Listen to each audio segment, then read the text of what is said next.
slept, who smiled through betrayal stitched into every seam. That evening, the sky hung low and bruised, swollen with rain clouds over Via Monte Napoleone. I was standing backstage at my own fashion show, the one that was supposed to save my career. The lights, the cameras, the champagne smiles. Everything glittered, yet I felt hollow inside. My ex-business partner Marco had nearly destroyed my label with his greed. Tonight was my second chance, the night Isabella. Couture would rise again, and then he arrived, Lorenzo De Luca. Every whisper in Milan knew his name, the Italian who owned half of Naples, and the silence of men who owed him everything. I'd seen him in magazines, sharp suits and sharper eyes, but that night when he entered the venue, he wasn't just another wealthy guest. He was gravity. People seemed to orbit around him, too afraid to look too long, too fascinated to look away. I caught his reflection in the mirror first. Tall, dark, impossibly composed, before his gaze found mine. It felt like time exhaled between us. He didn't smile. He didn't need to. The world just paused. My assistant whispered, "That's Lorenzo De Luca.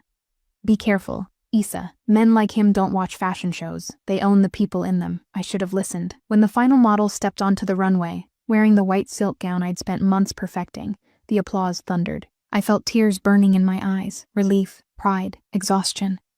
And then I saw Lorenzo stand, his gaze locked on me from across the hall. He clapped once, twice, slowly, purposefully, and in that sound, there was both admiration and warning. Later, at the after-party, he approached me, surrounded by shadows disguised as bodyguards. "You design like a woman who's seen pain," he said in a low, accented voice that felt both tender and dangerous. "And you look like a man who causes it," I replied, surprising myself. He smiled. "Then perhaps we are mirrors." The air between us shifted. His cologne, expensive, dark, intoxicating, filled my lungs like a secret. Everyone else disappeared. I wanted to step away, but his presence held me captive. He tilted his head. "Let me guess, Signorina Moretti. You've been betrayed before." I froze. "Why would you say that?" "Because your designs, they bleed elegance, and only the betrayed understand beauty that hurts." He left me with that line, a glass of champagne half-touched, and a heart that wouldn't slow down. By midnight, I was alone on the balcony of the palazzo where the after-party was held. The city lights stretched like gold veins across the darkness, and I wondered if success always came with a shadow, and if his would one day fall over me. My phone buzzed. A message from Marco. "I hope you enjoyed your moment, because tomorrow, it's mine again." I didn't know then what he meant, but I would, soon. And when that betrayal unfolded, when I'd find myself sitting at a fancy restaurant across from Lorenzo De Luca, with the truth burning between us, I would remember this moment. The night when danger first smiled at me. The night when I should have walked away. But I didn't, because something in me, something foolish and fragile, wanted to know what love felt like when it came wrapped in sin. The next morning, Milan woke up wrapped in rain. I remember sitting by my studio window, sketchbook in hand, watching droplets race each other down the glass. The applause from last night still echoed faintly in my mind, but so did his voice. Only the betrayed understand beauty that hurts. Lorenzo De Luca. I told myself it was just a line, just another rich man's fascination with something he couldn't buy. But then came the message from unknown number text. Lunch. La Terrazza. 1 p.m. Don't say no. I don't handle rejection well. No name. No emoji. Just certainty. My stomach tightened. I shouldn't have gone. But curiosity, or maybe recklessness, has always been my favorite sin. La Terrazza was one of those restaurants that looked like a movie set. Crystal chandeliers, silver cutlery that caught the sun, and waiters who moved like silent choreography. The kind of place where money wasn't spent, it was performed. When I arrived, the hostess smiled nervously.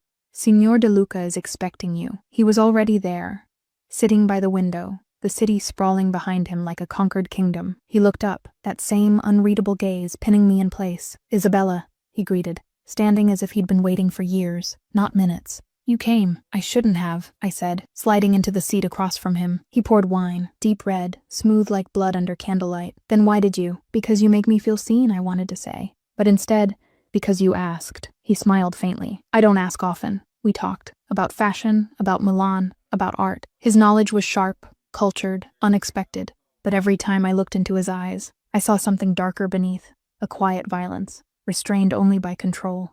Finally I asked, "Why me? Why this lunch?" He leaned forward slightly. "Because you looked at me like you already knew my sins. And didn't flinch." His words stole the air between us. I could feel people watching, whispering. The man across from me wasn't a secret. He was a headline. Every move of his was recorded somewhere, feared somewhere else. Then he said something that would stay with me forever. Every woman wants the fairy tale, Isabella, but in real life, the prince kills for his crown, and the princess learns to hide her scars under silk. I looked at him. And which one am I supposed to be? He smiled, slow, dangerous. Maybe both. After lunch, he insisted on driving me back to my studio. His car, black, sleek, expensive, smelled faintly of tobacco and storm. I remember how quiet it was, how his presence filled every corner even when he didn't speak. When we stopped outside my building, he didn't look at me right away. I know people are circling you, Isabella. Enemies wear familiar faces. Stay away from Marco. He's not done hurting you. My throat went dry. How do you know about Marco? Because I protect what I want. His hand brushed mine, only for a second. But it was enough to send electricity through my skin. Then he said softly, "And I want you." The air turned heavy, charged. His voice wasn't a confession, it was a command wrapped in desire. Before I could respond, he stepped out, came around, opened my door. "Don't thank me," he said. "Just don't look at anyone else that way again." And then he was gone, a shadow melting into the rain. That night I couldn't sleep. His words replayed again and again. Don't look at anyone else that way again. I told myself it was arrogance, possessiveness, a warning. But deep inside, it sounded like something I hadn't heard in years. A promise, started with silence. The kind of silence that lives between text messages that never arrive. Between breath and confession, between wanting and fearing. After that lunch, I told myself I'd never see him again. I buried myself in sketches, in fabrics, in deadlines that didn't matter. But Lorenzo De Luca had a way of existing in places he'd never been. In the taste of red wine, in the hum of expensive engines passing by, in the reflection of men wearing suits cut like his. And then, 3 nights later, he appeared again. I was locking up my studio late, the streets of Milan nearly empty. The rain had finally stopped, leaving the city glowing like wet glass under the streetlights. When I turned to set the alarm, I heard it. The low growl of an engine. A black Maserati idled at the curb. The passenger window rolled down. "Working this late, Bella?" His voice was silk and smoke. I froze, heartbeat quickening. "Lorenzo, what are you doing here?" He smiled faintly, leaning an arm on the window frame. "I was in the neighborhood." "In this neighborhood?" I said, half amused, half suspicious. "There's nothing here but empty boutiques and bad coffee." "Then I came for the coffee," he said. "Or maybe for you." Before I could protest, he stepped out, dressed in a black coat, no tie this time, just effortless danger wrapped in control. "Let me drive you home. I have my car. I'm not asking, Isabella." Something in his tone, protective, commanding, made me hesitate. Against every reasonable instinct I got in. The ride was quiet. The city blurred by, light smearing across the windshield. Finally, he said, "Do you trust easily?" I looked at him. "No, good, don't start now."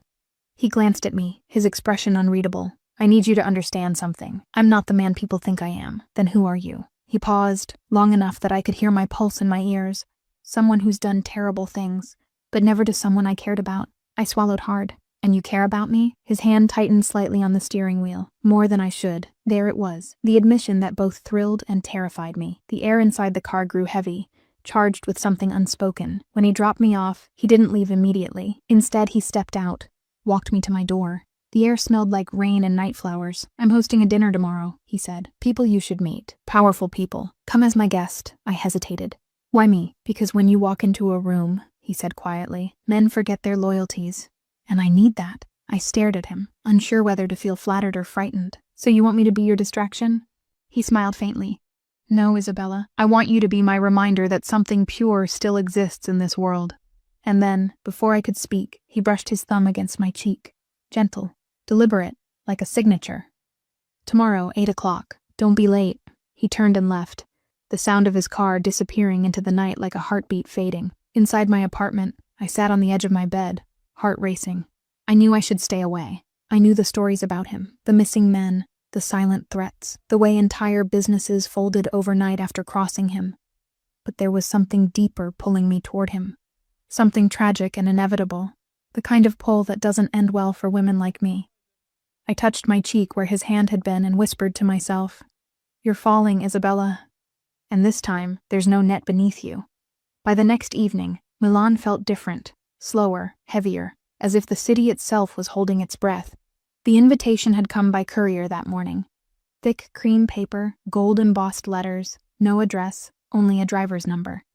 No words of affection. No promises. Just Lorenzo De Luca request your presence. It felt less like an invitation and more like a summons. I stood before my mirror, staring at the woman in the reflection, the one wearing a black silk gown that clung like confession. I pinned my hair up, slid on red lipstick, and told myself this was business. But my trembling hands betrayed me. The car that arrived was as silent as sin. The driver, a man built like a wall, opened the door without a word.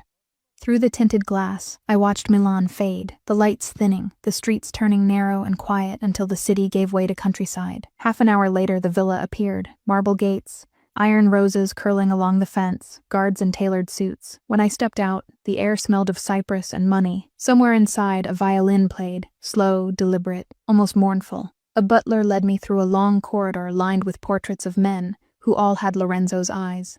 At the end stood double doors, carved with lions, and there he was. Lorenzo looked different tonight, softer somehow, yet more dangerous. A dark three-piece suit, no tie, a single diamond pin on his lapel. He turned when I entered, his gaze traveling over me like a question he'd already decided the answer to. Isabella. He said quietly. You came. I almost didn't. Then I would have sent for you. The way he said it wasn't arrogance, it was inevitability. He took my hand, brushed his lips across it, and I felt every nerve in my body ignite. Stay close to me tonight, he murmured. These people smile for power, not pleasure. The dining hall glittered like a cathedral built for greed. 12 guests sat around a glass table that seemed to float on nothing, men in tailored suits, women dripping in jewels, laughter too polished to be real. They all looked at Lorenzo with reverence, or fear. And then, at me, whispers rippled. Who is she? Why her? Another one of his distractions? He didn't introduce me as a date. He introduced me as his designer, but the way his hand rested lightly on the small of my back said otherwise.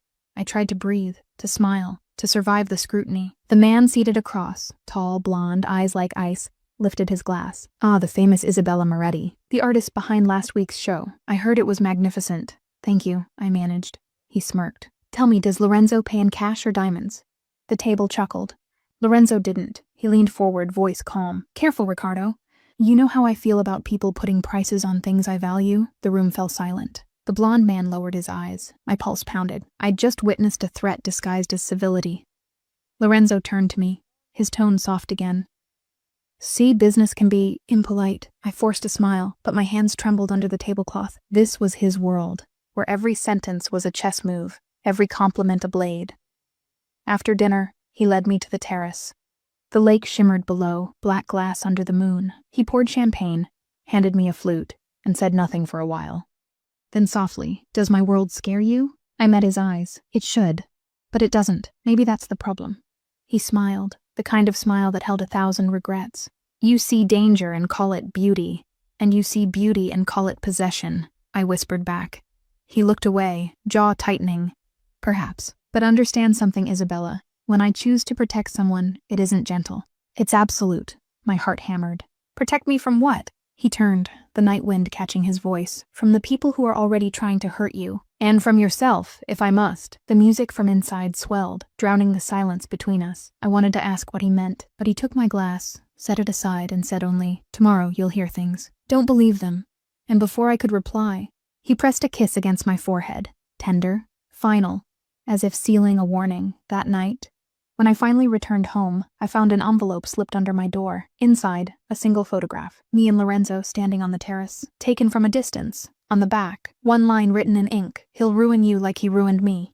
I didn't sleep. The photograph lay on my nightstand under the weak glow of my bedside lamp, its edges curling like something alive. Someone had followed us. Someone wanted me to know they had. When I finally picked it up again, the handwriting on the back looked rushed, almost desperate. He'll ruin you, like he ruined me. The me haunted me most. A woman's hand, I was sure of it. The loops elegant, practiced, the kind of handwriting that once signed love letters. I told myself to ignore it, to throw it away, but I couldn't, because a part of me already believed it.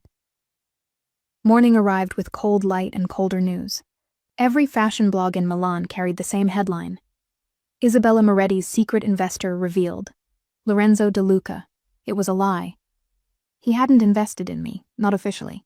But in this city, rumors don't need truth. They only need oxygen. By noon, my phone wouldn't stop ringing. By 3, my showroom's landlord called. Your rent's been paid, signorina. 3 months in advance. Cash. My stomach turned. There was only one man who would do that. When I finally reached Lorenzo, he answered on the first ring. Don't thank me, he said before I could speak. I simply removed obstacles. You also removed my credibility, I snapped. Let the vultures talk. Their noise keeps them from seeing the real danger. And what danger is that? A pause, then quiet as a confession. Someone is watching you. I almost laughed. You think I don't know that? I found a photograph under my door. His tone changed instantly, lower, sharper. Describe it, I did. The silence on the other end felt like an earthquake waiting to happen. Burn it, he said finally. And stay inside tonight. The line went dead. I didn't burn it. Instead, I slipped the photograph into the sketchbook where I kept designs I never showed anyone. The darker ones, the dresses made of sorrow and shadow. If Lorenzo had secrets, then so did I. By evening, the city rain returned, thin and relentless. I sat by my window, sketching without purpose. Every stroke of pencil felt like an echo of his voice. Burn it. Stay inside. But the truth is, I couldn't stay still. I needed to understand who wrote that warning, so I went out. The address came from my assistant, Sophia. She'd heard whispers at an industry party. Someone who used to be close to him, she said. A model named Valentina Russo disappeared 2 years ago after a show in Venice. Some say she was with Lorenzo before you. The name clung to me all the way to the old apartment complex near the Navigli canals. When I reached the door, it was half open. Dust everywhere. No sign of life. But on the floor, I found another photograph. Old, faded. Lorenzo and a woman with long auburn hair. Her smile looked familiar. She was wearing a dress from one of my earliest collections, and written on the back, the same ink, the same hand. He loves beautifully. Until it destroys you. That night, when I returned home, a car was already waiting outside my building. Lorenzo stepped out, rain soaking his shoulders. He looked furious and afraid. Where were you? Finding the truth, I said. He closed the distance between us, his hand catching my wrist. You don't look for truth in my world, Isabella. You survive it. I stared at him. Did you love her? He didn't answer. His jaw clenched. His eyes said everything. Tell me, Lorenzo. Finally, he whispered. I tried to, but loving me was the last thing she ever did. Lightning cracked behind him, white and merciless. In that flash, I saw the outline of a man who'd lost too much, who lived with ghosts he couldn't bury, and for the first time, I wasn't sure if I wanted to save him or run. The rain hadn't stopped for 2 days. It drummed against the windows of my studio like impatient fingers, and every strike of thunder felt closer than the last. Sketches covered the floor, half-finished gowns, shadows of ideas I couldn't complete. Every design looked the same now. Black silk, sharp lines, the echo of a man I couldn't forget. I told myself I was done with him, that I'd drawn the line at the truth he wouldn't tell. But lines blur easily when loneliness begins to whisper. It was close to midnight when I heard the knock. 3 slow taps, deliberate, familiar. I froze, heart catching between beats. When I opened the door, he was there. Rain clinging to his hair, shirt undone at the throat, eyes darker than the night behind him. Lorenzo. He didn't wait for permission. He stepped inside, shutting the door behind him with a quiet finality. Water pooled around his shoes. The air shifted, heavy with storm and something unspoken. You shouldn't be here, I said. I could say the same about you going to that apartment, he replied, voice low, controlled. So you were following me? He met my gaze. I was protecting you. By keeping secrets? I snapped. By letting me walk into someone else's tragedy? His jaw tightened. You think I wanted you to see that? To dig through the ashes of my mistakes? Then tell me, I shouted. Tell me who she was. Tell me what you did to her. Silence. Only the rain answered. Finally he spoke, softer. Valentina. She was light. Too much of it. And I was darkness. When she tried to leave, my enemies used her to reach me. She thought she could save me by disappearing. He looked away. They made sure she never could. I felt the room tilt, the floor slipping from beneath my feet. Are you saying, she's dead because of me? He cut in, voice breaking on the last word. Because I believed I could keep her close and keep her safe. I was wrong. I wanted to hate him, but grief softened every edge of his anger. He wasn't confessing to a crime. He was confessing to guilt that had lived too long. Why tell me now? I whispered. Because the same men who took her life are circling you, he said. And I won't lose another woman, He stopped himself, but the unfinished sentence lingered between us. My throat tightened. You what? He stepped closer, the distance between us shrinking to a breath. His hand rose, hesitant, and brushed a strand of wet hair from my cheek. I care for you, Isabella. That's my curse. For a moment, the storm outside vanished. There was only the warmth of his palm, the tremor in his voice, the heartbeat that wasn't mine pounding in my ears. I should have stepped back. Instead, I leaned in. The kiss wasn't gentle. It was raw, desperate. 2 people trying to erase everything they knew would destroy them. His hands framed my face. Mine clung to his coat like an anchor in the flood. When he pulled away, his forehead rested against mine. This is a mistake, I whispered. I know, he said, and I'll make it again. He kissed me once more, brief, aching, before stepping back. Lock your doors tonight. Trust no one who says they work for me. Then he turned and left, leaving the door half open, the rain spilling inside.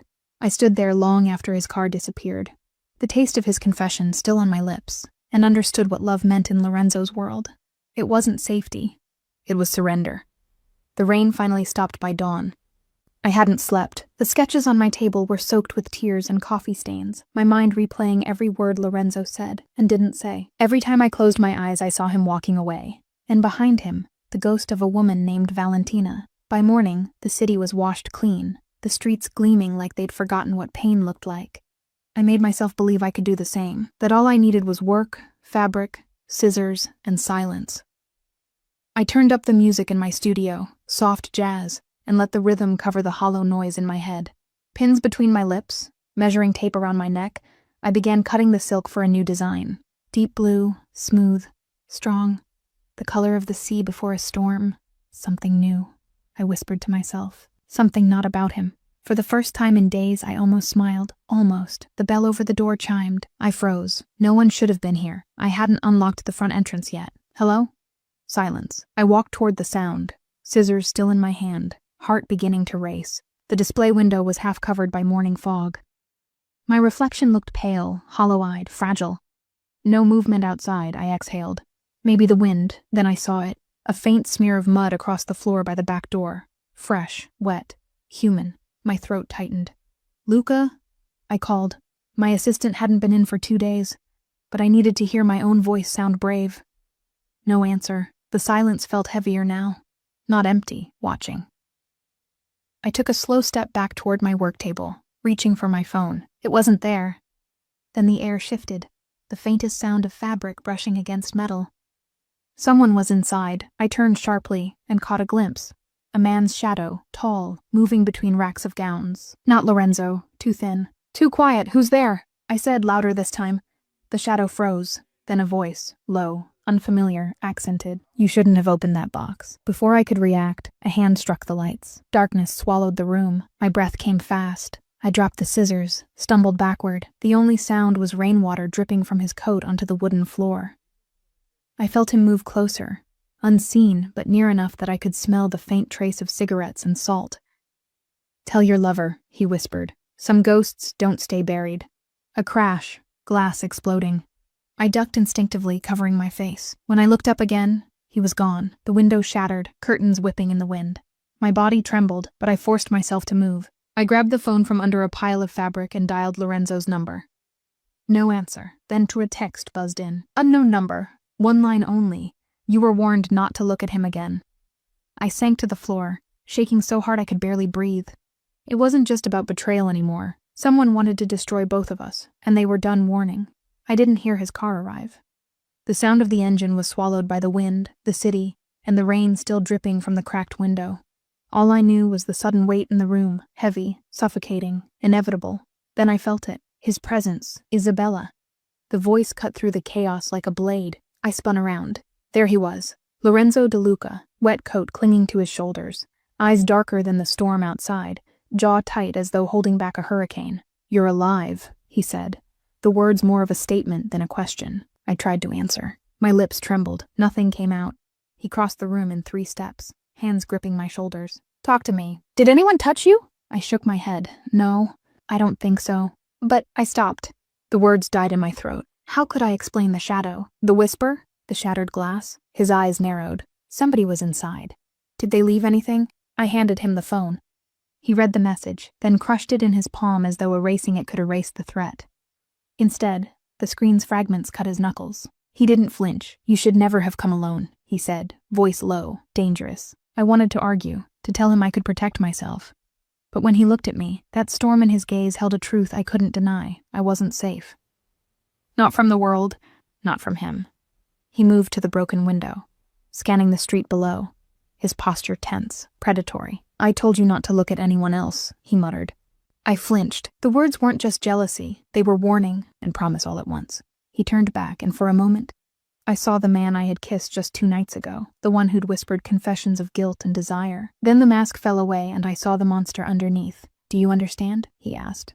The people who follow me, the ones who want to hurt you, they don't play by rules. And neither do I. I nodded, too afraid to speak. His hands found mine, gripping gently this time, grounding me. I won't let them take you, he whispered. And if they try, he didn't finish. I didn't need him to. The weight of him filled the room, suffocating and protective all at once. The storm outside seemed to pale in comparison to the one he carried inside. I wanted to step back, to flee, but I couldn't. Even as fear wrapped around my ribs, a dangerous part of me leaned into him. A part that wanted to surrender, knowing the cost could be everything. He pulled me into his arms, slow, deliberate, and I let myself rest there for a heartbeat too long, listening to his ragged breathing. The broken glass at our feet shimmered like tiny stars, reminders of how fragile we were, and how dangerous love could become. Finally, he released me, stepping back just enough to let me breathe.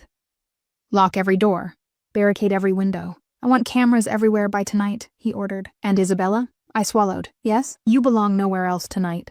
Except here. And with that he left, not gone but present. Even as I watched him vanish into the shadows, I felt his weight on me, heavy as destiny. Somewhere between fear and desire, I realized I had already crossed a line I could never return from. The day dawned gray, the sun hiding behind heavy clouds, as if it too feared what was coming. I forced myself to open the studio, to pretend the night's terror was behind me, but every corner, every folded dress, every pinned sketch reminded me of the shattered glass, the whisper, the shadow I hadn't seen. I told myself I was safe. Lorenzo had said it. He had promised protection. And yet, I couldn't shake the feeling that the danger wasn't just outside. It was inside, somewhere close. Mafia arrived mid-morning, cheerful as always, clutching a tray of espresso. I brought you fuel, she said brightly, as if the world hadn't cracked open around us. I forced a smile. Thanks. Her eyes lingered on my face, on the shadows under my eyes, on the way my hands shook when I touched a sketch. You didn't sleep? She asked softly. I had things to think about, I murmured, not wanting to explain. She nodded, but I caught the hesitation in her glance. By noon I was sewing again, the rhythm of the needle almost comforting. And then it happened. The first betrayal, subtle at first, almost invisible. A message on my phone from Marco.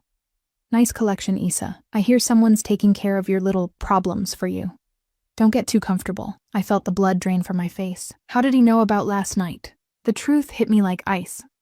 Someone I trusted, someone I thought was neutral, had betrayed me. Sophia noticed my pale face. Is everything... I cut her off, voice sharp, trembling. No, everything is not fine.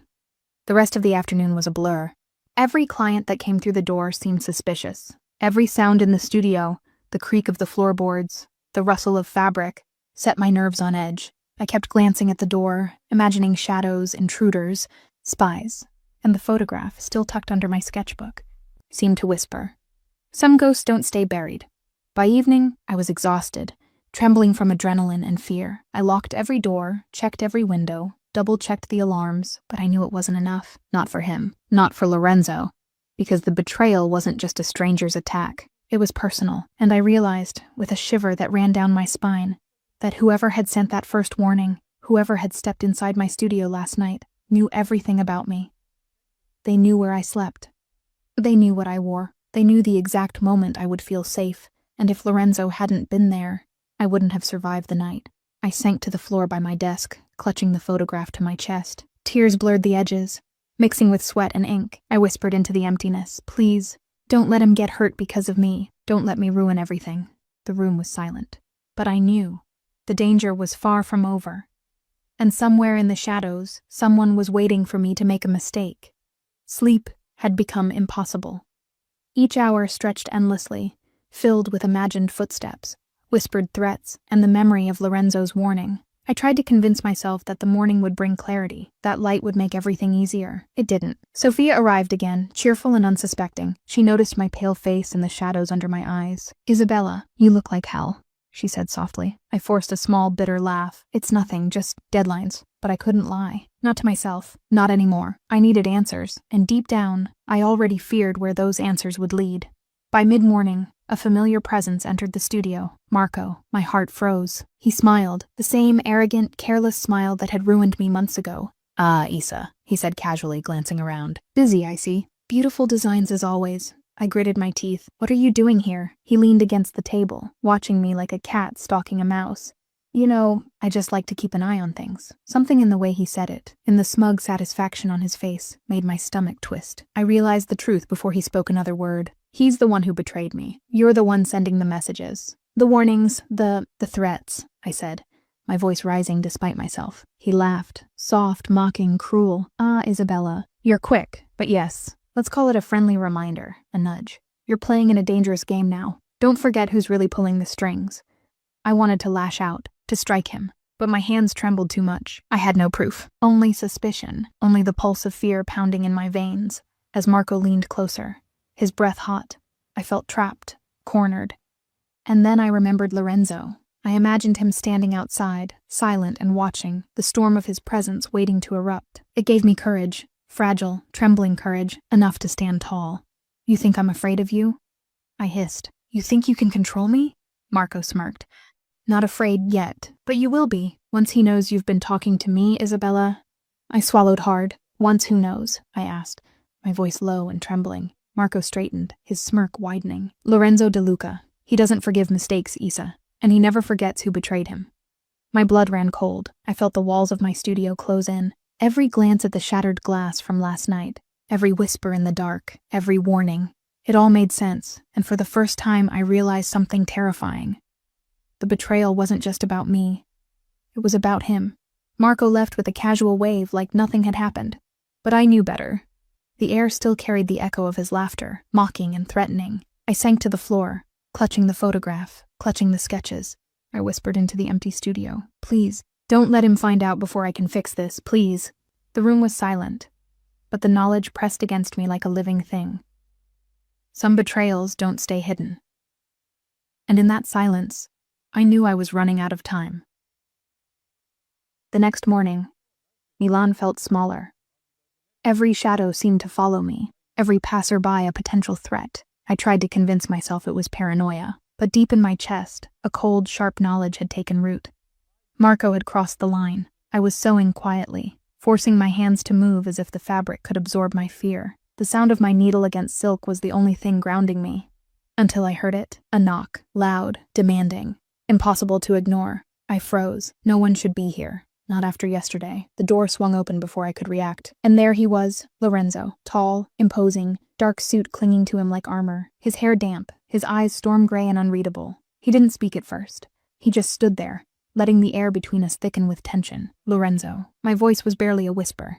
He didn't move toward me, not yet. He scanned the room, eyes narrowing at every misplaced sketch, every fallen pin. And then he saw it, the broken glass from last night, still faintly glinting in the morning light. His jaw tightened. My warning, he said, voice low and dangerous, was not for decoration. I swallowed hard. It wasn't anyone's fault. He cut me off with a look so sharp it felt like a physical blow. Don't lie to me, Isabella. I dropped my gaze, shame burning. I think Marco, at the name, his eyes flared with a storm I had never seen before. He didn't shout. He didn't need to. The sheer weight of his presence crushed the room, made the walls tremble. You think someone betrays you in my world and gets away with it? He hissed. The air vibrated around his words, like thunder in a distant valley. I don't forgive mistakes, and I don't tolerate betrayal. I trembled. I wanted to run, but a part of me, the part that had leaned into him despite fear, the part that had kissed him despite knowing the danger, stayed, because even in anger, he was magnetic. He stepped closer, close enough that I could feel the heat of him, the pulse of him against my own. My enemies tried to touch you, he whispered, and I will make them regret it. I felt a shiver that was part fear, part desire. You're going to? I asked, voice catching. His lips brushed my temple. A promise, a threat, a confession. Yes, he said softly. I'll destroy anyone who dares to harm you. And if I have to, I'll destroy them completely. I wanted to pull away. I wanted to scream. I wanted to sink into his arms and never let go, but I only managed to whisper, be careful. His hand cupped my cheek, thumb brushing away the tremor I could no longer hide. I am careful, he said, voice low, intimate. But some things, some people, require more than caution. The storm in his eyes mirrored the storm in the sky outside, and for the first time I realized love in his world wasn't gentle. It wasn't safe. It was fire, and I was standing too close. I couldn't focus. Every stitch of silk I tried to sew seemed to dissolve beneath my hands, as if the fabric itself sensed the storm raging around me. The morning light had grown heavy with dread, pressing through the tall studio windows like a silent witness to my fear. I hadn't heard from Lorenzo since that morning, but I knew, somehow, he was already moving. Tracking Marco, watching, waiting. The phone rang. A number I didn't recognize. I hesitated before answering, fear curling around my throat. Isabella? The voice was low, controlled, familiar. I don't like surprises, I said, voice trembling. You should, he replied. Some people are more dangerous than you realize. Marco isn't the only one playing tonight. Stay inside, it was him. Even through the phone, his presence weighed down the room. I closed my eyes. I can't just hide. You can't just fight alone either, he said sharply. I'll handle him, but if anything happens to you, his voice dropped to a whisper. I will find you, Isabella, and no one will be left standing. I shivered, clutching the receiver. The threat was clear, the promise sharper, and somehow, despite everything, my chest tightened with longing. Hours later, I peeked through the blinds. The street outside was quiet, too quiet. Every shadow seemed elongated, every pedestrian a potential spy. My hands trembled as I drew, sketches turning into sharp, dangerous designs. Black silk, red lining, cuts that mirrored the fear in my chest. The phone buzzed again. A text this time. Do not trust anyone today, even those who seem loyal. I swallowed hard. It was true. Every smile, every friendly gesture suddenly felt like a trap. Even Sophia's cheerful presence couldn't mask my paranoia. By evening, I had barricaded the studio doors, locked every window, and moved the heavier furniture against them. I tried to convince myself this was enough. But deep down I knew better. Marco, Lorenzo, and the unseen enemies. They were playing a game I didn't understand yet, and I was caught in the middle. The sun set behind the rooftops of Milan, casting the studio in shades of gray and blood red. I sat on the floor, knees pulled to my chest, clutching the photograph once more. Every line on Valentina's face, every whisper from the past, pressed against me like a warning. Some loves destroy before they save. And suddenly, I understood. Lorenzo's world was not just dangerous, it was lethal. And I was falling deeper into it.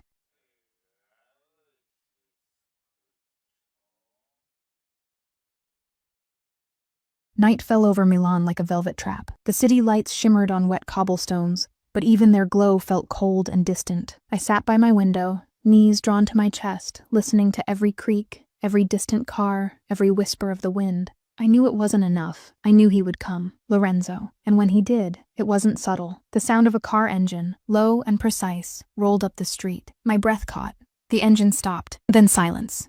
I didn't move. The knock at my door came almost instantly. Sharp, commanding. Isabella, his voice. Low, dangerous, close. I rushed to the door, heart hammering. When I opened it, he was there. Rain dripping from his coat, hair wet, eyes like storm clouds ready to break. I told you to stay inside, he said, almost growling. I did, I whispered, trembling.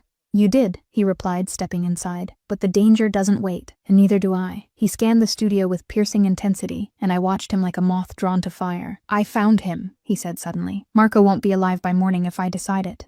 And if he touches you again? His voice broke off, low, intimate, heavy with warning. I shivered. Lorenzo, be careful. I am careful, he said, voice tight with control and desire. But some people require more than caution. Then he moved closer. I could feel the heat of him, the weight of him, the storm that followed wherever he went. Why do you let yourself be in danger? He asked softly, almost pleading. Because I can't run from this, I admitted. From you.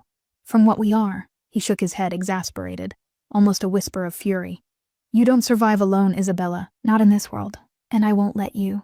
His hands found mine, thumb brushing over my knuckles. The proximity made my chest tighten, my pulse race. I don't want you to destroy yourself. For me, I said.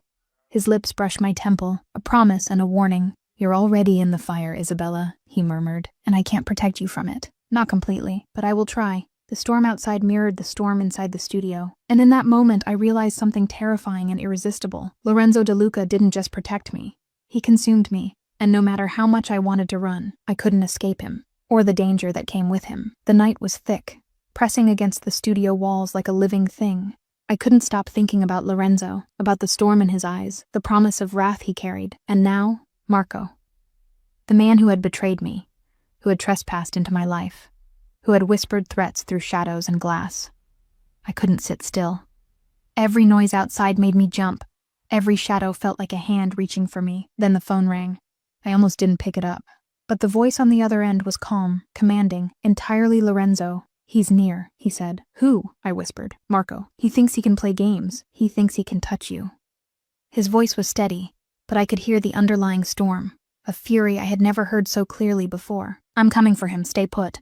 No one leaves your side tonight. My chest tightened. I knew what he meant. He wasn't coming for a warning. He was coming for blood. Minutes later he arrived, wet from the rain, every movement precise, controlled, predatory. He didn't knock. He didn't smile. He only scanned the room, then turned his gaze on me. "Stay close," he ordered, voice low. I obeyed instantly. I didn't want to disobey, and a part of me didn't want to.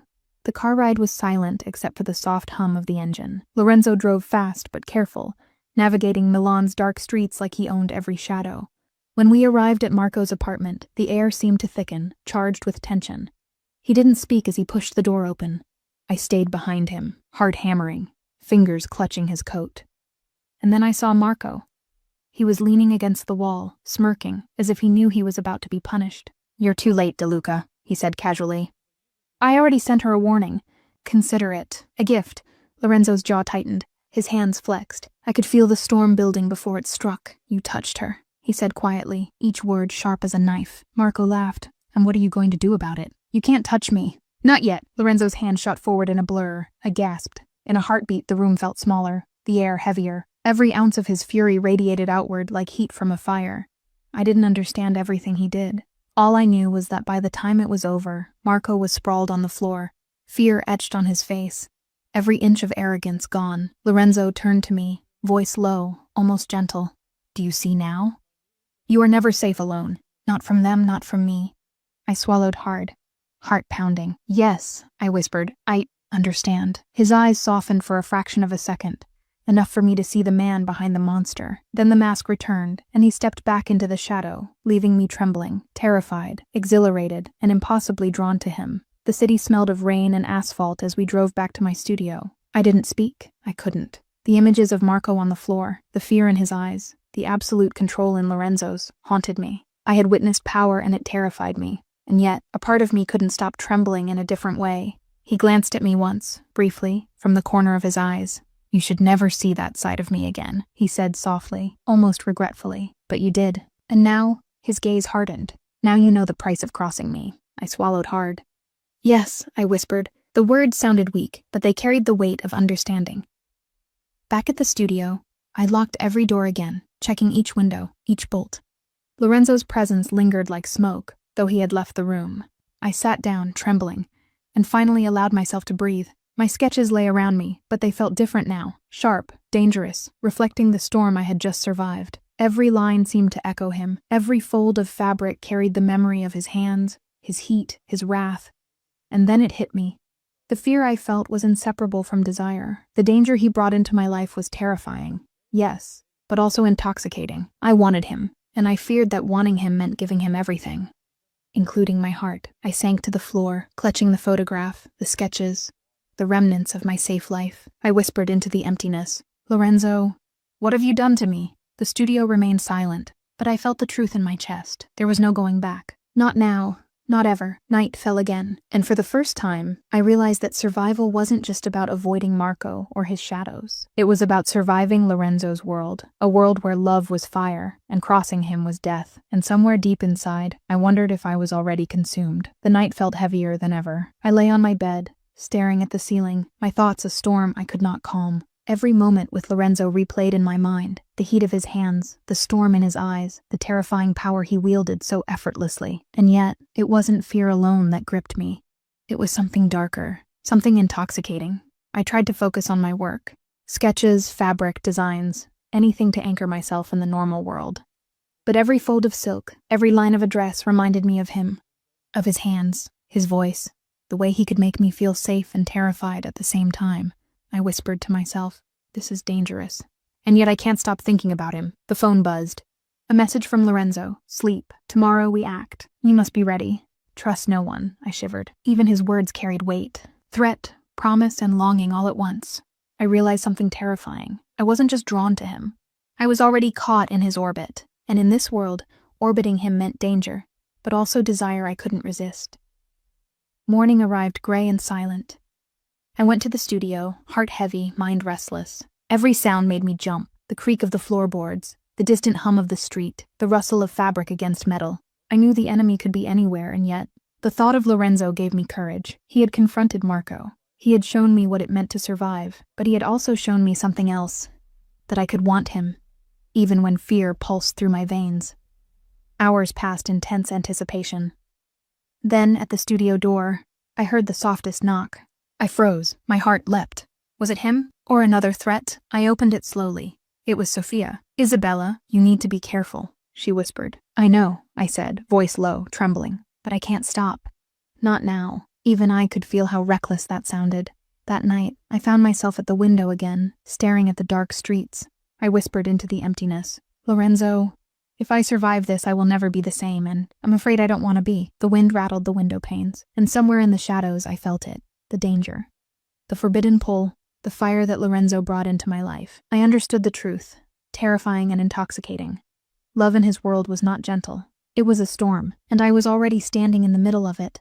Night deepened, wrapping the city in a quiet that felt almost suffocating.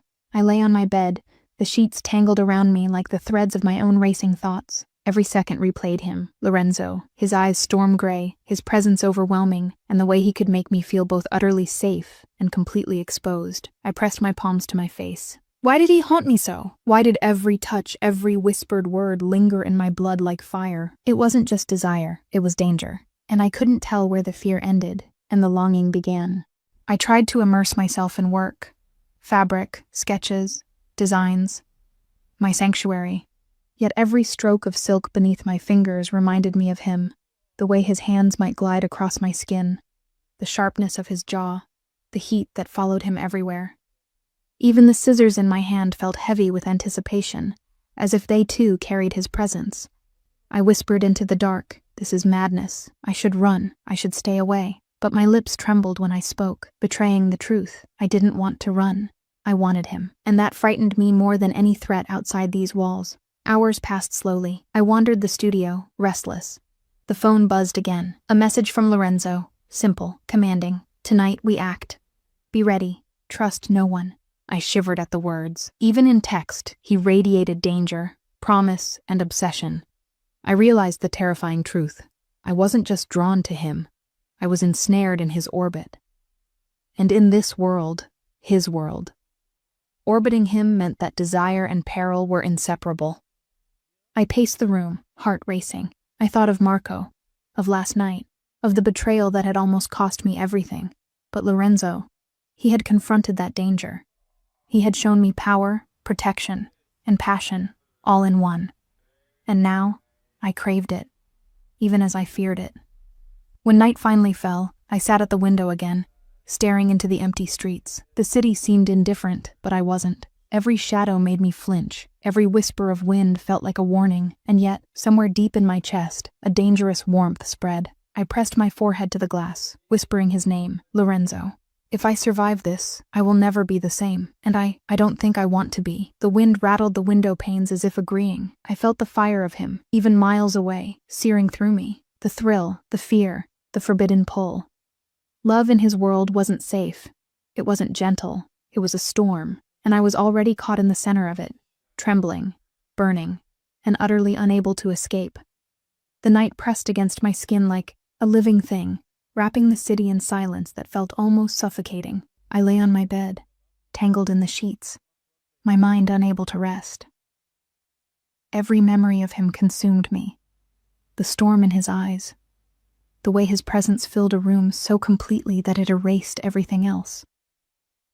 Even now, hours after the confrontation, with Marco, I could still feel his heat, his power, lingering against my skin like a phantom touch. I pressed my palms to my face, trying to breathe through the panic that surged with every thought of him. Why did he haunt me so completely? Why did I feel drawn to danger the way a moth is drawn to flame? I couldn't tell where the fear ended and the longing began. It had become impossible to separate the two. I feared him, feared his wrath, his power, the darkness he carried. And yet, in the same heartbeat, I ached for him. I moved to my studio, trying to lose myself in the rhythm of work. Fabric, sketches, scissors, my sanctuary.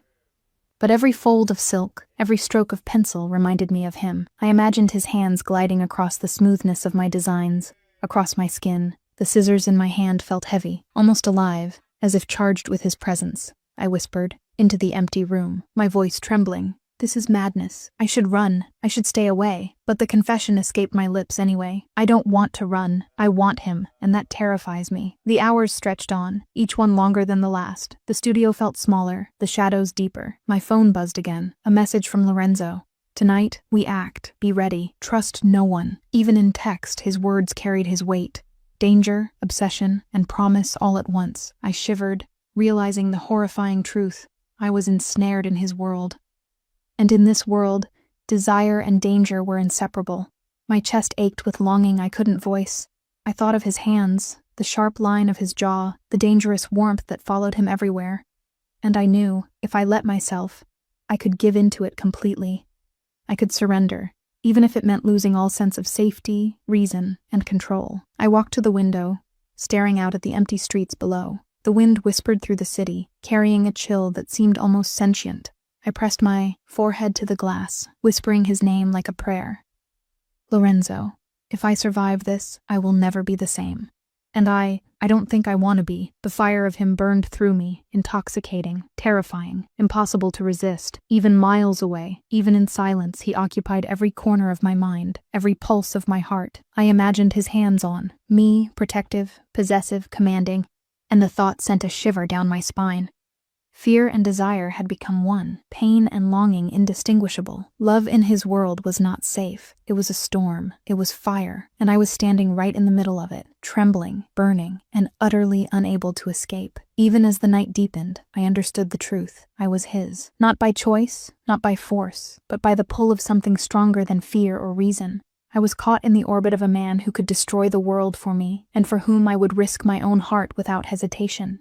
And I feared and craved every second of it.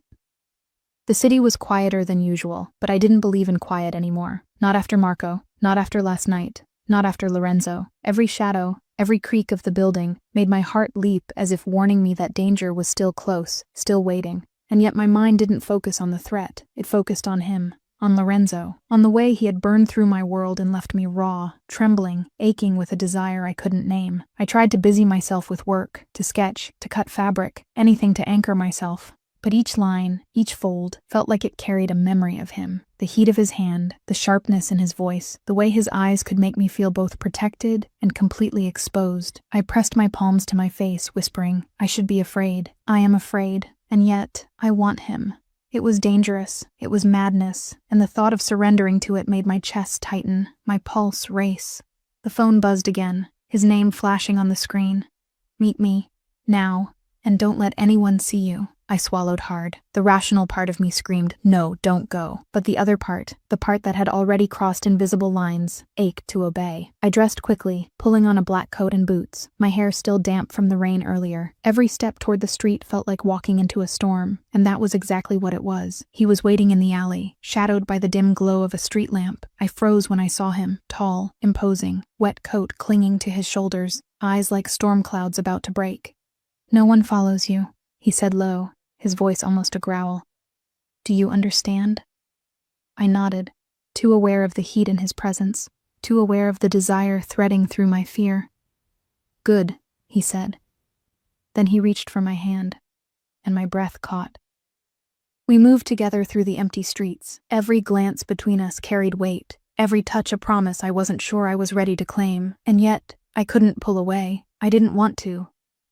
Lorenzo stopped in the shadows of an abandoned plaza, scanning every corner, every alley. Tonight, you see the world I live in, he said, voice low, intimate, dangerous. And you will understand why I protect you, and why I can't let anyone touch you. I felt the pull of him, fierce and irresistible, fear and longing twisted together in my chest. I wanted to be safe, I wanted to be protected. I wanted to be his. And then, as if summoned by my thoughts, the first sign of danger appeared. A figure slipping from the shadows. Silent, deliberate, I stiffened. He turned to me, hand curling around my wrist. Stay behind me, he ordered, and I obeyed without hesitation. The shadow moved closer. Marco? No. Something worse. Something unfamiliar. Lorenzo's presence became a shield around me. His hand brushed mine briefly. Not just protection, but a claim. And in that moment I realized I wasn't just in danger, I was entwined in it. Fear and desire had become one, and I was standing on the edge of both, unable and unwilling to step back. The shadows moved faster than I could comprehend. Every step, every creak, every whisper of the night made my heart slam against my ribs. I clutched Lorenzo's arm, feeling the tense power in his muscles. The storm coiled beneath his skin. "Stay close," he murmured, voice low, vibrating with barely contained fury. "I won't let anyone hurt you." I nodded, trembling, my chest tight with fear. And something else, something impossible to name, something that burned hotter than the danger itself. The figure emerged fully from the darkness. Marco, defiant, smirk still plastered across his face. "You think you can protect her?" He spat, his voice mocking. "I already warned her. She's mine. In your absence, DeLuca." Lorenzo's jaw clenched. Every inch of him radiated wrath. I could feel it in the air, in the tension, in the way the streetlights seemed to dim around him. "You touch her, and I promise you won't live to regret it," he said quietly, calmly, but every syllable dripped with lethal intent. Marco's smirk faltered. I swallowed hard. The power of him, the danger he exuded, it terrified me, and yet I couldn't look away. Suddenly, Marco lunged. Lorenzo moved like lightning, precise, deadly, unstoppable. I barely had time to inhale as the confrontation exploded around us. Shouts, a scuffle, the clash of bodies, the roar of his fury. And yet, through it all, his hand never left mine. Protective, possessive, claiming me in a way that made my pulse race with a mix of fear and desire. I realized, in that heart-stopping moment, I had never felt so alive. I had never felt so exposed. I had never wanted someone so completely, even as terror clawed at my ribs. By the time it was over, Marco lay defeated, fear etched across his face. Lorenzo turned to me, storm-gray eyes burning into mine, every inch of him lethal and magnetic. "You understand now?" he asked softly, yet with unyielding authority. "This world, this danger, it's ours, and you're part of it." "Part of me," I nodded, heart hammering, breath uneven. "Yes," I whispered, voice breaking. "Yes, I understand." He stepped closer, hands cradling my face, thumb brushing my trembling cheek. "I can't keep you safe, not from everything," he murmured, lips dangerously close. "But I can keep you close, and I will, always." The heat of him, the fire in his eyes, the danger that clung to every movement, it intoxicated me. Fear and desire twisted together, sharp and consuming, and I realized with a shiver I could not hide. I wanted him, every part of him, every storm, every danger, even if it destroyed me. The alley smelled of rain and asphalt, metallic and sharp, mingling with the tension that wrapped around us like a living thing. My fingers clutched Lorenzo's arm as if it were the only anchor keeping me from floating into terror itself. Every step he took, every calculated movement, radiated danger, and I was utterly powerless against the pull of it. Marco's laugh echoed in the darkness, sharp and cruel. "You think he can protect you?" Marco spat. "You're walking into my game, little fashionista. I already warned her. And now she's mine." The words made my stomach twist, bile rising at the thought of him daring to lay claim over me. Lorenzo's eyes narrowed, and the storm behind them made the street feel smaller, suffocating, impossible to breathe in. I felt the air tighten around us, as if the night itself was holding its breath, waiting for what would come next. "You touch her again," Lorenzo said, voice low, dangerous, each word deliberate, "and I will erase everything you've ever known. Understand?" Marco faltered, smirk cracking, but he didn't retreat. He lunged forward and everything erupted. Bodies collided. A scuffle, quick, vicious, lethal. I barely had time to step back, my breath catching in my throat. The sound of fabric ripping, a grunt of pain. The sharp slam of bodies against the cobblestones, it all blended into a terrifying symphony of violence. And yet, through the chaos, Lorenzo's hand remained firm on mine, protective, possessive, claiming me in a way that made my pulse race as much as fear. I realized then, with a jolt that startled me more than the attack itself, I had never been so terrified, or so consumed with longing, in my entire life. Marco hit the ground with a thud, fear etched across his face. Lorenzo stepped back, breathing steady, hands still tingling with the energy of controlled fury. He turned to me, storm-gray eyes softening ever so slightly, yet still lethal. "You understand now?" he asked, voice quiet but commanding. "This is my world, my rules, and you are part of it. Part of me." I could barely nod. My throat was tight, my body trembling with adrenaline and something else. Something raw, something I couldn't name, something I didn't want to resist. Yes, I whispered. Yes, I understand. He stepped closer. His hands cupped my face, thumbs brushing over my trembling skin. Do you know, he murmured almost reverently, how dangerous you make me feel? I shivered. Every nerve, every pulse in my body screamed in response to him. I don't know, I breathed, voice breaking. I don't know if I'm afraid or wanting. His lips brushed my temple, a whisper of heat and claim. Both, he said, low, intimate, heavy with promise. You are both, Isabella, and that is why I cannot let you go, not now, not ever. The street around us seemed to melt into shadow and rain. Fear and desire collided in my chest like fire against ice. I wanted to run. I wanted to hide. And yet, every part of me ached to step closer, to press into him, to surrender to the dangerous pull that bound us. Even if it destroyed me, the alley smelled of wet stone and fear, each breath sharp in my chest. My fingers clutched Lorenzo's arm, needing his strength more than I could ever admit. Every nerve in my body screamed that danger was real, imminent, and yet I couldn't pull away. I shouldn't want him here, shouldn't feel the warmth of his presence like a lifeline. And still I did. Marco's voice sliced through the night, cruel and mocking. You think he can protect you? The words made bile rise in my throat. She's mine, he spat, and nothing can change that. Lorenzo didn't flinch, his jaw tightened, eyes narrowing, the storm inside him palpable. The alley itself seemed to shrink around him, as if the world recognized the force he carried. I felt the pulse of fear in me, sharp and unrelenting, yet it mixed with something else, a trembling, fragile desire that terrified me more than the threat itself. The attack came suddenly. Bodies collided. Shadows moved faster than thought. Shouts ripped through the night. I froze, unable to process everything at once, my chest heaving, my stomach twisting. Lorenzo moved like a force of nature, precise, controlled, lethal. And yet, even in that chaos, his hand was on mine. Protective, anchoring me to reality, anchoring me to him. I felt tears prick my eyes, hot and unbidden. The fear, the adrenaline, the absolute helplessness, it all pressed down on me. I had never felt so exposed, so utterly small, yet so completely seen. Every part of me wanted to collapse, to fall into the safety of his presence, and yet every instinct screamed, you are not safe here. You are in the eye of a storm. When it was over, Marco lay defeated, groaning in pain, a shadow of arrogance gone. Lorenzo stepped back toward me, storm in his gaze fading into a softer, almost human intensity. You understand now? His voice was calm, but heavy, weighted with authority and something I couldn't name. This world, the danger, it's mine, and you're part of it. Part of me. I nodded, but my lips trembled. Yes, I understand. My voice broke in the darkness. I wanted to cling to him, and yet I feared what that closeness might awaken in me. He stepped closer, hands cradling my face. His thumbs brushed away the tears I hadn't noticed were streaming. Do you know, he murmured, voice raw and intimate, how much I feel when I see you like this? I swallowed, shivering. I don't know. I don't know if it's fear or something else. Both, he whispered. You are both, Isabella. And that is why I cannot let you go. Not now. Not ever. The night pressed against us, silent but heavy, like it knew the truth of what had passed between us. Fear and desire had merged in my chest into something unbearably sharp and consuming. I wanted to run. I wanted to hide.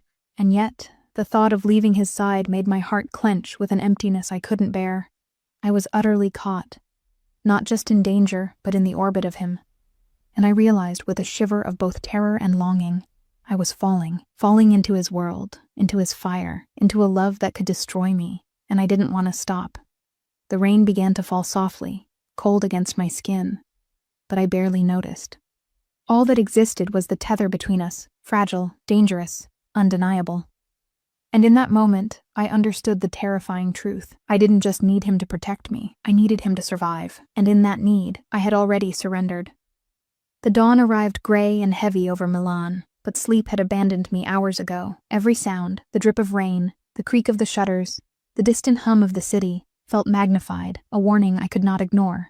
I hadn't left my studio since the confrontation. I hadn't even tried. Lorenzo's presence lingered everywhere, even in his absence. Every shadow seemed to hold him. Every heartbeat echoed the memory of his hands on mine, his eyes storming over me, his promise of protection and destruction intertwined. The phone buzzed. A single message, sharp and commanding. Meet me, now, and don't let anyone follow you. My pulse spiked. Fear screamed inside me, but the pull, the dangerous, irresistible pull, was stronger. I dressed quickly, heart hammering, hands trembling, every nerve alert to danger. I knew he wouldn't come to me this time. This time, I had to go to him. The meeting place was a deserted terrace, the city stretching beneath us like a silent witness. He was already there, silhouetted against the early morning light, rain-damp coat clinging to his shoulders, hair dark and wild. When he saw me, the storm in his eyes softened just enough for me to see the man beneath the monster. But the edge never left him. "You came," he said, voice low, controlled, vibrating with tension. "I had to," I whispered, voice barely steady. "Good," he replied, stepping closer, "because danger never sleeps, and neither do I." I swallowed hard, every instinct screaming to run, to hide, to stay safe. But my body refused to move. Every part of me, terrified, trembling, aching, wanted him. And I knew he felt it too. The air between us crackled with tension. Dangerous, forbidden, impossible to ignore. "Marco won't stop," he murmured, eyes locking on mine, intensity radiating from every line of his body. "But I will handle it. For you." I wanted to protest, to say I didn't need protection, that I could survive alone. But I couldn't. I wanted him, needed him, to be both my savior and my storm. He reached for me, hand brushing my cheek with a gentleness that contradicted the fire in his gaze. "Do you understand, Isabella?" he whispered. "I can't keep you safe from everything, but I can keep you close. And I will, always." I nodded, breath trembling, heart hammering. "Yes," I whispered. "Yes, I understand." The city below seemed to hold its breath. Fear and longing twisted in my chest, impossible to separate. I realized then, with a shiver, that I had crossed a line I could never return from. I was his, not by force, not by choice, but by the pull of something stronger than reason, stronger than fear. And I knew, even as the first signs of danger edged closer, I didn't want to escape. I didn't want to hide. I wanted him every storm, every danger, every forbidden, consuming part of him. And I was standing on the edge, ready to fall, into fire, into love, into the chaos of a world I could never leave. The city was silent beneath the storm that had followed us all night. Even the rain seemed hesitant, as if it too feared what was about to unfold. I clutched my coat tightly around me, heart hammering, mind unable to escape the memory of every moment, every touch, every whispered promise, every shadow of danger. Lorenzo was beside me, tall, unyielding, storm-gray eyes burning with a mixture of fury and pain. "I've kept you safe this far," he murmured, voice low, vibrating with controlled chaos. "But tonight, you may see what my world truly costs." The enemy emerged from the shadows. Not Marco, someone worse, someone I couldn't even name, faceless, relentless. I froze. Lorenzo's hand found mine, thumb brushing over my knuckles with a quiet, intimate claim. "Stay close," he ordered. "I won't let them take you." And yet, in the pit of my stomach, I felt the terrifying truth. No matter what he did, tonight might not end in safety. The confrontation erupted like fire, shouts, struggle, shadows moving faster than light. I could barely breathe, barely think, barely move. Every instinct screamed to run. Every heartbeat screamed to stay. Lorenzo moved like a force of nature, precise, deadly, unstoppable. But then I saw it. A momentary misstep, a vulnerability I had never seen in him. My chest tightened. The storm, the fire, the danger. It wasn't just around us. It was inside us. Time slowed. I saw the attack that no one could stop. The blow that broke everything in an instant. Lorenzo staggered, and the world fell silent except for the hammering of my own heart. "No," I whispered, voice breaking, tears streaming, but I couldn't move fast enough. I couldn't save him. He turned to me, breath ragged, eyes searching mine. "Isabella?" The word was soft, intimate, heavy with everything he could not say. And then the moment broke, fragile and devastating, leaving me clinging to nothing but memory. The enemy fled. The city returned to silence. I was left kneeling in the rain, trembling, soaked, broken. Every part of me screamed in loss. The fire, the storm, the love that had consumed me, all gone. I pressed my hand to my lips, imagining his touch one last time. "Lorenzo, I couldn't even finish the sentence. The words dissolved in tears. And yet, even in the heartbreak, I felt it. The mark of him, the echo of his presence, the truth of our love. He had changed me, burned through me, claimed me in ways no one else ever could. And even though he was gone, I would carry him. Always. The city beneath me was gray, the rain falling softly now, mourning with me. I whispered into the emptiness. "I loved you, Lorenzo. I still do. And I always will." The storm passed. The fire remained. And I realized that some loves are not meant to last. They are meant to burn, beautifully, tragically, eternally. If you felt every heartbeat, every fear, every forbidden moment with me, then don't let this story end here. Subscribe, stay with me, and journey through every storm, every love, every danger yet to come. I promise. The next story will pull at your heart even more. Click subscribe, BRD Stories Hub, and don't look away.